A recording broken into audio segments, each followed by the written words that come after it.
kami akan menjelaskan tentang bioteknologi konvensional. Latar belakang. Bioteknologi adalah ilmu terapan yang memanfaatkan prinsip biologi dan makhluk hidup untuk menghasilkan produk bermanfaat. Menurut Sardjoko 1991, bioteknologi melibatkan proses biologis mikroorganisme demi kepentingan manusia. Fermentasi, salah satu proses dalam bioteknologi, adalah produksi energi dalam kondisi anaerob melalui enzim, menghasilkan produk dengan energi kimia yang belum sepenuhnya teroksidasi. Fermentasi kurang efisien dibandingkan respirasi aerobik karena hanya menghasilkan 2 ATP per molekul glukosa, sedangkan respirasi aerobik menghasilkan 36 ATP. Contoh produk fermentasi di Indonesia adalah roti kukus yang dibuat dengan ragi untuk menghasilkan tekstur lembut dan rasa khas.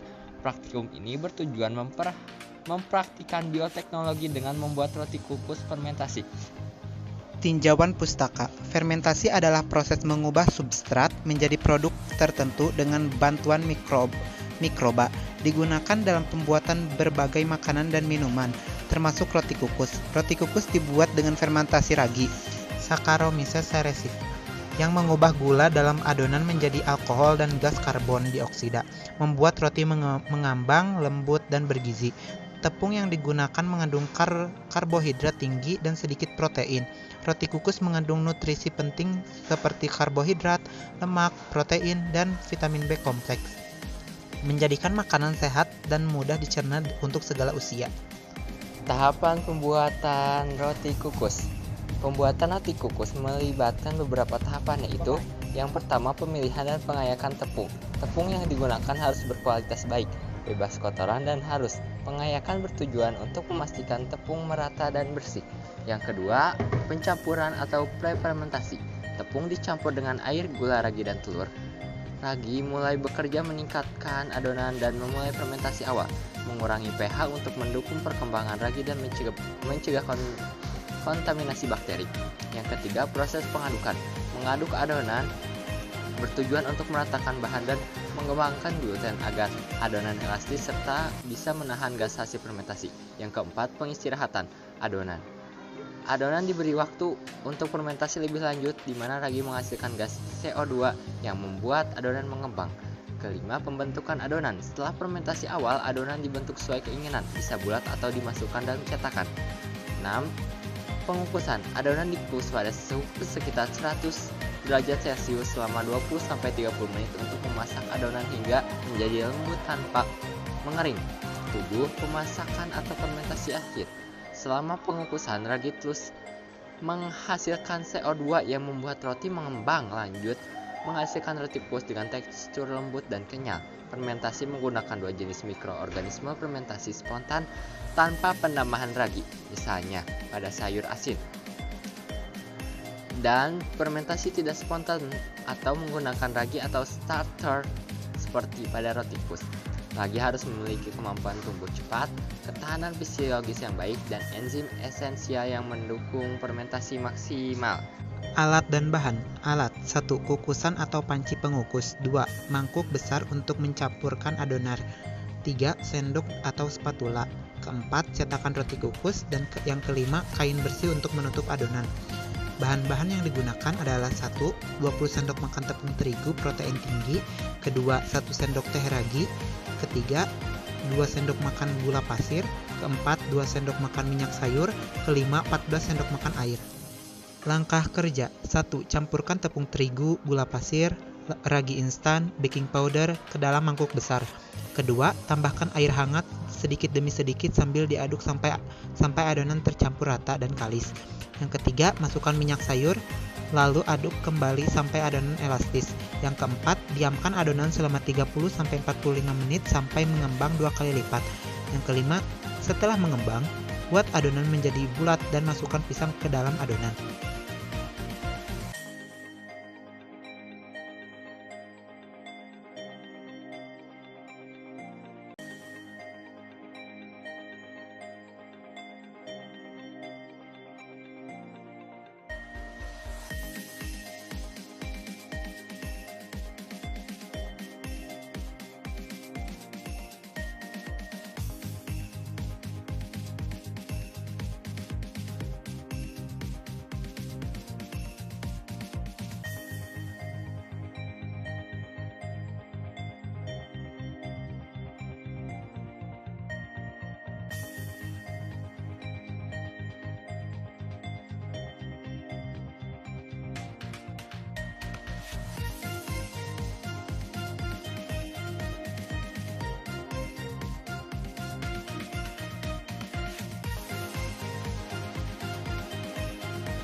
Tekstur lembut mengembang dengan sempurna. Fermentasi menggunakan ragi menghasilkan gas karbon dioksida yang mengembang, memberikan tekstur lembut pada roti kukus. Rasa manis, tidak ada rasa asam yang berlebih. Penjelasan proses fermentasi yang dikendalikan dengan tepat menghasilkan rasa manis yang pas, tanpa rasa asam yang disebabkan oleh fermentasi berlebihan. Aroma, hasil pengamatan wangi khas fermentasi yang pas. Penjelasan aroma fermentasi yang dihasilkan oleh ragi memberikan wangi khas yang menggugah selera, menandakan bahwa fermentasi berjalan optimal. Penampilan, warna cerah, tidak ada bagian yang gosong. Penjelasan roti kukus terlihat mengembang dengan warna yang cerah dan rata, tanpa adanya tanda-tanda pembakaran atau penggumpalan bahan. Keberhasilan fermentasi, gas yang dihasilkan cukup untuk mengembangkan adonan. Penjelasan, gas CO2 yang dihasilkan dari proses fermentasi oleh ragi konvensional bekerja dengan baik dalam mengembangkan adonan roti kukus. Kesimpulan, pada percobaan pembuatan roti kukus, bioteknologi konvensional berbasis fermentasi berhasil menghasilkan roti dengan tekstur lembut, rasa manis yang pas, dan aroma fermentasi yang khas. Ragi sebagai agen fermentasi mengubah gula menjadi gas karbon dioksida yang membuat roti mengembang. Penampilan roti juga menunjukkan keberhasilan dengan warna cerah dan tekstur merata. Hal ini membuktikan bahwa bioteknologi konvensional, terutama fermentasi, efektif dalam pembuatan makanan bernutrisi, enak, dan aman dikonsumsi.